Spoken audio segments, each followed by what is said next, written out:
2 or 3 of the main problems you have would be finding deals and then contractors. Don't be easy to understand, be impossible to misunderstand. Always get 3 quotes. What if he gets sick? What if he passes away? What if he moves? What if he goes through a major life change and no longer is the same contractor they once were? So if you're talking with a contractor and they're like, I can start right now, I'm ready to go, that's a red flag. Lowest, cheapest is not always best. Yeah. Because any good contractor, almost any good contractor, has lined up work. Is a contractor asking for payment up front or asking for additional forwards of money before you've hit certain milestones?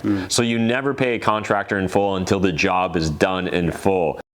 What is up, YouTube? In today's video, we're going to be talking about contractors. Now, this is a subject matter and really just a part of the real estate business that can either make or break you. And I've experienced both sides of that spectrum 100%. I think any real estate investor that invests long enough, it's just natural. At some point in time, you're going to come across an amazing contractor and you're going to come across a terrible human being that's pretending to be a contractor. And so that's what we're going to discuss in today's video, how to make sure that you can protect yourself from those terrible contractors out there, because there's a lot of people that will take you for a ride, charge you too much money, do inferior quality work, and just really ruin your entire experience as a real estate investor. So let's dive in today's video with Kellan. What is up, YouTube? Matt McKeever here again with Kellan, and in today's video, we're going to be talking about everyone's favorite subject matter, and that is contractors. So there's no way that you can be a successful real estate investor if you're trying to implement the BRRRR investment strategy or flipping or anything of that nature unless you've got a great team of contractors. But one of the biggest, most common complaints I hear is that people either get screwed over by contractors or literally can't even find a contractor to screw them over. So let's kind of dive into that a little bit, Kellan, and share some of our experiences, some of our best practices, and some tips that we would share with our previous selves. Yeah. Well, I think when you think about real estate investing, 2 or 3 of the main problems you have would be finding deals and then contractors. Those are the main things. And then if you're trying to find property management as well, that can be a challenge for sure, but like a lot of times people aren't there yet. I think one of the first things would be whether to work with people hourly or by the job, and then whether to do material included or plus labor and stuff like that. So where I tend to default towards is going to be more labor only, either quotes or hourly. And I tend to do a lot of hourly for the handyman. So the way I tend to structure it is I have if I'm going to be working with people by the job, it's going to be things like electrical, plumbing, HVAC work, roof, landscaping, any stuff like that, framing, boarding, mudding. But then as soon as I get into like, maybe like installing the kitchen or like doing like all sorts of random little things or just like, I don't know, demo and stuff like that, it can be a little bit unpredictable. And I don't like to have contractors have to make a quote and then have to add extras because they tend to bump the price up significantly when you're doing extras. So hourly sets the tone early on. Look, if something takes more time, you're going to get paid for all of that time. Although it does have its downsides because you need to trust that person is going to be honest with you about the amount of time that they're in the property. And if you're not on site, and most likely you shouldn't be, then you're gonna have to trust them on something like that. Yeah, so let's parse that out because this is actually a pretty big subject matter. So first, dealing with the, quote oriented or by the job or by the project payments. So one of the big important things there is then getting clear on what the job actually consists of, right? Yes. So having a very detailed scope of work and having everyone sign or agree to it. I think I was reading Blue Fishing. I don't know if you ended up reading that, but nice. Yeah. So in that book, one of my favorite quotes was, don't be easy to understand, be impossible to misunderstand.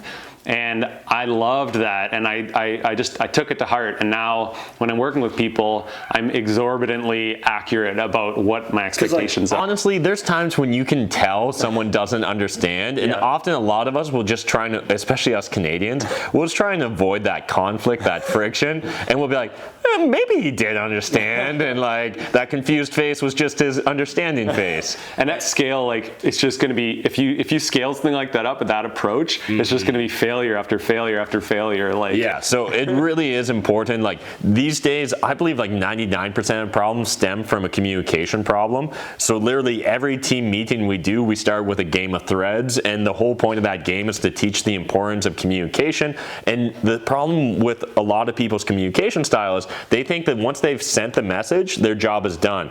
But your job is not done until the message is received and acted upon. And so that's massive to me. Like, it's kind of painful that it took me like 34 or 35 years on this planet to really have that sink in, but it's so critical to your business regardless of what you're doing, but especially with contractors. And we've talked about the idea of remote management and things like this. It lends well to that because you're going to be text messaging or emailing. So it'd be very, very clear if the painter's coming in, the expectation is 1 layer of primer, 2 layers of paint. You have to make sure that it's high gloss paint on the thing. Like everything has to be very clear. Just lay it out exactly what your expectations are. And so that make sure it's in writing too. Yes. Again, it's so critical that we communicate in writing. One, because just people have bad memories. They don't have bad intentions necessarily, but they definitely have bad memories. So if it's in writing, they can always reference back to it. Yeah. As well, again, memory is a fickle thing. So you may remember agreeing to one thing, they may remember another thing. Maybe you got confused about a different job. Maybe they got confused about a different job. But if it's in writing and everyone signed and agreed to it, it's a lot harder to have those same miscommunications. Yeah. Then kind of moving on to by the hourly process. One, I know some people are going to be really hot about even the idea of paying a contractor by the hour. So let's also discuss, like, are you doing a broad scope? Are you setting a cap, or is it no limit when it comes to how many hours a job takes? Do you check in more often with an hourly person versus a by the project person? Definitely. I think that's the big thing, is like, that was something that I did wrong for so long, is that I was working on my day job. It was difficult to check in. At the same time, I was just making excuses because I could drive there every day after work if I needed to. And I think that's the key. Almost daily, I would say, especially early on when you're working with a contractor that's new to you, you should check in on them every day. And oftentimes, ideally, you check in on them at midday and make sure that things are going along well. And it gets you more familiar with, okay, this looks like 20 hours worth of work got done. You know, you kind of understand that. And it also builds some rapport with them because they don't want to hear that, well, what got done? And it's like, well, they want to see that they're happy, that you're happy with the work that they're providing. So it builds a good relationship with them for you to recognize the work that they're doing.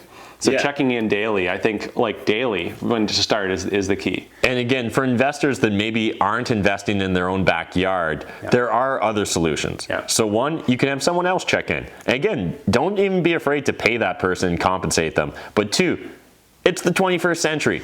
Everyone should have a smartphone. If your contractor doesn't have a smartphone, that's honestly a red flag that would put them in the negatives, in my opinion, when looking at overall whether they're a good fit for me. And if they've got a smartphone, that phone is capable of taking photos. Yeah. So at a minimum, they should be able to snap a bunch of photos. But realistically, doing something like a FaceTime or a Facebook Live with you or anything like that, where they can walk you through the job site, or some sort of combination of strategies. So for example, say you're a GTA, a Toronto investor investing in Windsor. Well, driving every day the 4 hours, not practical. We get it. But maybe you can check in every other weekend or every weekend, and meanwhile pay someone to drop by the job site once a week just to see the condition, make sure there's not beer bottles or shit like that shouldn't be on the job site, right? Tim Hortons cups are fine in my opinion, but the cases of Laker are not. But then in addition, maybe they snap you photos every day of the different pieces that they're punching out on that job list or on that original scope of work. Another nice way to do it, and some people aren't a big fan of this, it seems like a bit of micromanagement, but you can have them document what they've done on that day. So you can say, at the end of the day, shoot me a text, let me know how many hours you were there and what you got done. And I think that early on, that's not too much to ask of them, right? And again, you're the customer. Yeah. So it's really important that we understand, we're the ones paying the bill, we're the ones taking on the risk here. So again, if they give a lot of pushback about some of these simple tasks, that to me, again, is a red flag. It's not necessarily a guarantee that I won't do work with them, but but I'm going to be paying more attention if I decide to move forward. And it's like, I can understand the challenge from a contractor's point of view, because an 8-hour day, especially if they're running around doing a bunch of random things, can be difficult to document. Oh, I put this cover plate on here and I sanded this and whatever. So like, I understand the challenge there. So maybe a phone call makes a little bit more sense there. Maybe at the end of every day, hey, give me a shout, let me know what you got done. How many hours were you there? And you just get a feel for that, for what they're getting done. I think just communication again, whether you're on site yourself, hiring it out, getting someone else to communicate with you for yourself. There's a lot of ways to do it, but stay on top of it. We've seen enough contractors burned when they're trying to remotely manage, and they're just getting remotely taken advantage of. So let's talk about materials.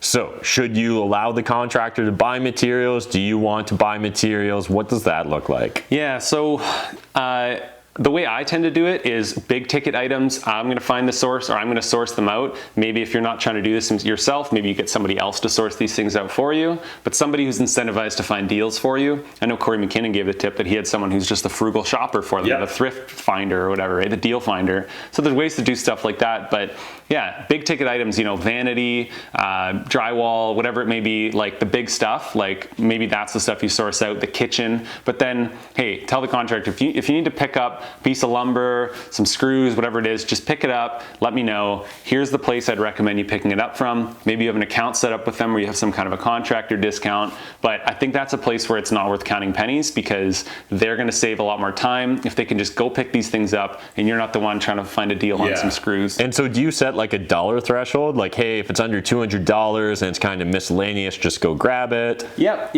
I think I've done that. I think it's the way to go.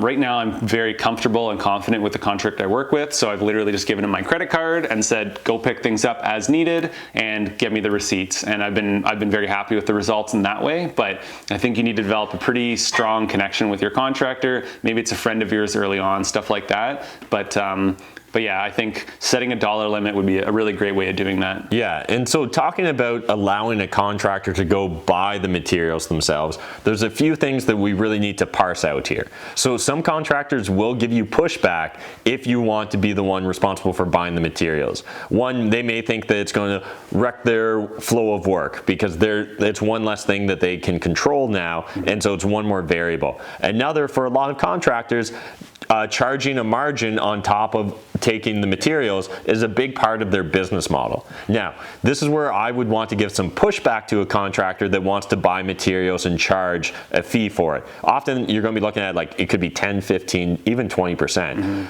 I'd rather them charge me more per hour or charge me more on the labor side of things and just have certainty around that, rather than have the chance of, like, oh, the more of my money you spend, the more money you're going to make. Like, that doesn't feel like it's aligning our interests. Cashflow Tribe. Hey YouTube, have you checked out Cashflow Tribe yet? It doesn't matter whether you're an experienced, seasoned investor or brand new to the game. I can probably predict if you're currently not having the level of success you want as a real estate investor, it's due to one thing. That one thing is you're not making enough offers, plain and simple. You need to be making more offers as a real estate investor if you want to hit those big, audacious goals that you're setting for yourself. So here's the deal. Cashflow Tribe, that's the community that myself and Ben were making together. And so Ben's actually so busy trying to provide value to you guys that he had to take off there. But here's the deal. Cashflow Tribe is really a one-of-a-kind community focused on results. That's the difference between us and everyone else. We want to get you guys those results. I'm tired of seeing people commenting on my YouTube channel for 2-3 years now, but they're not making offers. What's holding you back? I'm going to guess that it's either a lack of confidence or a lack of competence. And we cover both of those things in Cashflow Tribe. So here's what I'm going to do. I'm going to make you guys a 7-day free trial offer. You can join Cashflow Tribe completely free, get to test it out. If you like it, great, stay and pay. If you don't, well, I hope you at least find one great idea that you can take away and use to start making more offers, gain more deals, and finally start making the money related to real estate investing that's probably why you're watching my YouTube channel. So let's do this, guys. Let's make 2020 your year. Cashflow Tribe. I'd rather them charge me more per hour or charge me more on the labor side of things and just have certainty around that, rather than have the chance of like, oh, the more of my money you spend, the more money you're going to make. Like that doesn't feel like it's aligning our interests. Yeah, it's a totally reversed incentive for sure. Yeah, I think like, setting up cash accounts with different contractor or different businesses. So like maybe they're local and not necessarily like Rona Home Depot, that kind of stuff. Those places you can put a credit card on file with them. The contractor can come in and tell them what you need to pick up. So like there's a lot of ways to outsource that stuff. A lot of it will come down to trusting your contractor. Early on, you can do things like gift cards. I would avoid things like cash and things like that. But a lot of different ways to do it, but just stay on top of them, not breathing down their neck, but understanding exactly what they're doing on a daily basis. And same with material, just like keep an eye on the receipts, make sure that things make sense, look through the receipt. It's like, well, you bought this tool, but now I'm probably the one that should own that tool, right? Because it was on the receipt. So like, don't micromanage too crazy, but keep an eye on things. Yeah, absolutely. So before we wrap up this video, any other quick tips that come to mind for real estate investors that are looking to deal with contractors? The one that immediately comes to mind for me is always get 3 quotes. Way too often we get lazy, life gets complicated, we get busy, and we decide to just take the first person that gives us a quote. And I've been there, I've done it, I've made the mistake, and I've paid the price for it sometimes. Other times you get away with it for a while, but long term, it's a business best practice. It's the reason that, Fortune 500 companies have company policies around getting 3 quotes and things of that nature. Is, again, if we're building a scalable business, it's amazing that you've got a fantastic relationship with that one contractor. But at the same time, what if he gets sick? What if he passes away? What if he moves? What if he goes through a major life change and no longer is the same contractor they once were?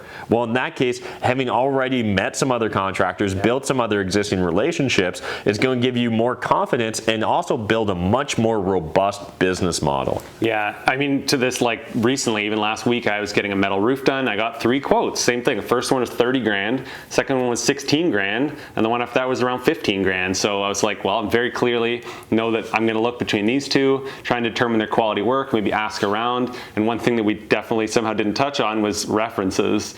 So you pretty much want to only exclusively work with contractors that are referred to you from other investors in a perfect world. If you're living in some city where you don't have no other investors, try and find them. I think that's the way to go. But people get burned a lot with these contractors from online Kijiji and other classifieds. So if you're doing that stuff, you got to screen them well and ask for previous work. Maybe drop in at a job site where they're working and get familiar with their quality work before you work with them. But otherwise, references as often as possible. Yeah, and then building upon what Kellan was talking there too about getting one quote for 30,000, another for 16, another for 15. That can also be very telling. Because for example, had that equation been different, and you got a 30,000, a 32,000, and a 15,000. Lowest, cheapest is not always best. And so at that point in time, if I was in that situation where 30, 32, 15 sounds really good, I want to save 50%, but I'm literally going to need more quotes before I trust that 15 quote. So another really big one is recognizing red flags. So if you're talking with a contractor and they're like, I can start right now, I'm ready to go, that's a red flag, because any good contractor, almost any good contractor, has lined up work. So it's a red flag. It doesn't necessarily mean they're not going to be good. Maybe they're just between jobs right now or whatever it may be, but like, keep an eye on that. Make sure that if they're really raring to go, that like it's probably a good sign that they're not necessarily for you. Some other another red flag that comes to mind to me that I see investors deal with all the time is a contractor will get mad or aggressive or emotional with them when they've been dealing very logically and rationally. So if you're being very calm and very just like collected when dealing with that contractor, and all of a sudden you question them on something and they just give an emotional outburst, don't just back down because they're angry or frustrated or you're afraid they're going to walk off the job. In fact, if anything, we should be digging deeper into it, and I'd probably start pushing harder on that pain point, because it's going to become painful at some point. You can either decide to nip it in the butt now when it's still kind of small and still under control, or you can wait until your job spirals out of control. And like, I hate to say it, because I tend to be more of an empathetic person in real life. I like to work well with people, but if somebody is just bringing sob stories to you and you're just trying to get a job done, you know, okay, if it's rare, maybe it's okay, but like if this is the way they start and they're like, oh, my truck broke down and my dog's at the vet and it's like I got to pick up my daughter from work, and it's like, all right, I don't want to hear about all this. I just know that I need to get this done. So like you want to deal with people who are like, I can be there tomorrow at 5 o'clock. And you're like, okay, that's all you want to hear. They've got their life taken care of and they've got their business taken care of, and they know how to separate those two. Mm-hmm. Yeah, that's massive. And then another red flag is a contractor asking for payment up front or asking for additional forwards of money before you've hit certain milestones. Yeah. So one thing we haven't discussed yet, which is absolutely critical, is having a hold back on a project. So you never pay a contractor in full until the job is done in full. Now, a lot of investors will have varying degrees of opinions on, you know, I've heard guys do 30, 30, 30, 10, where they've got 10% holdback. I've heard of other investors that are 25, 25, 25, 25 with a 25% holdback. It is going to vary, in my opinion, based upon the scope of the project, your trust in the contractor, even your motivation, how badly you need to get this job done, because sometimes we all will compromise on small things. But I've never had a contractor that was paid in advance fully that finished the job completely. It's just like, it's literally impossible. It's a law of science. Trust me on that, guys. It's just not going to happen. Yeah. So the way it usually is going to work is they're going to get the job to like 90% done. All of a sudden their motivation drops dramatically if they've been paid in full at that point. So we need that holdback so that when we create what's called our final punch list, which is like, hey, actually you still need to caulk this one piece of trim, that door still squeaks, this doorknob is loose, all those little details, we're going to need to list them out, and we need a financial incentive for them to want to come back and finish the job. And I think, like you talk about the splits, I don't generally do a lot of that holdback stuff. Like maybe for a roof, I'll do a deposit, and then when it's done, because they have a significant amount of material built into the job. In a perfect world, it's going to be labor only quotes, and in that case, they have no reason to ask for money up front, so it's going to be money as you see progress. And I would recommend, based on honestly very little experience with doing it that way, because I don't like to do it that way, that the last chunk be at least 25% of the job cost. I wouldn't do it as small as 10, because they just don't care at that point. They've gotten 90% of their money. They don't feel like doing all the last little stupid stuff, so they're probably just going to walk away. And I've seen this happen over and over. I know an investor who got all of the windows done and the doors done, and the capping isn't done yet. So they paid them 90%, and it's been weeks and weeks, and the windows still aren't capped because they moved on. Like they don't feel like coming back to do the last little bit. Or even myself, I had a giant tree taken down, and it was thousands of dollars. And we got everything done except for the stump getting grinded out. So that still needs to happen. And they're like, why don't we just leave $200 and we'll come back to do that? And I did that. And I trust this contractor, luckily, but if I didn't, it'd be very important for me to hold back something more like $1,000, where it's like, come back, finish it up, and I'll pay you the last chunk of money. Even if it's not necessarily, grinding that stump out isn't worth $1,000, make it worth more than it's worth, so that they're happy to come back and finish it up for the last large chunk.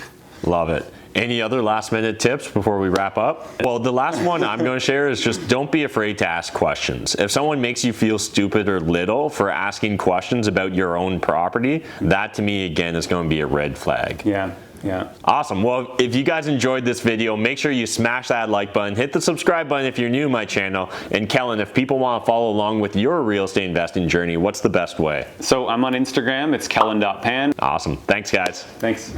So those are my and Kellan's tips for dealing with contractors. But again, we're no experts at this. We're just going through the school of hard knocks like everyone else. So jump in that comment section and let me know exactly what tips and tricks do you have. Or I love it when you guys that are actually contractors jump in there and share your side of the equation, your side, your perspective, all that great stuff. Because again, we're always viewing it from the real estate investor side. I get it though. There's a lot of bad real estate investors out there that take their contractors contractors for a ride as well. So it's definitely a two-way street. I want that comment section to be a two-way street as well. So jump in there, give us your feedback. Otherwise, if you want more great Canadian real estate content, check out this playlist right here.